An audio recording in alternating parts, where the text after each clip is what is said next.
प्रलय का प्रारंभ है, प्रकृति का तांडव है। बहुत खिलवाड़ किया धरती से, अब धरती लगी खेलने इंसान से। आज बादलों के कहर में ढूंढता तो खुद का घर निशां है। इस माँ धरती की छाती पर जब तूने मशीनी यंत्र चढ़ाए, नोच नोच तूने कई घाव बनाए, ये खामोश थी। इसके बच्चों को तूने तहस नहस किया, ये खामोश थी।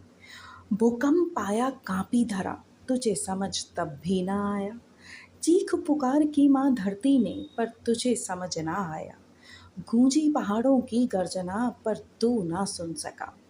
फूट पड़ी तब चीख पुकार, फिर भी ना बदला तेरा ये व्यवहार। इस धरा का मासा कोमल हृदय है, तेरे दिए घाव को भी इसने सहेजा है। पर तू समझ कब पाया है? प्रकृति ने लाख बार चेताया, हर कण कण ने तुझे जगाया, पर तू रहा अचेता। गर्जना इन विशाल पहाड़ों की तू ना सुन सका। प्रकोप बन गिरे पहाड़ जा मिले माँ धरती से।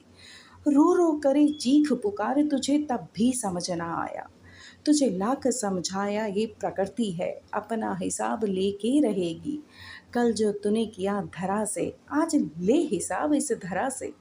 तेरा हर कर्म तेरे सम्मुख ला रही है। कुछ ना झुठला, ये तेरा किया ही तुझको आज दिखा रही है। ये प्रकृति है, इसे आजमाने की भूल ना कर। ये पैमाइश में नहीं, प्रतिशोध में यकीन रखती है।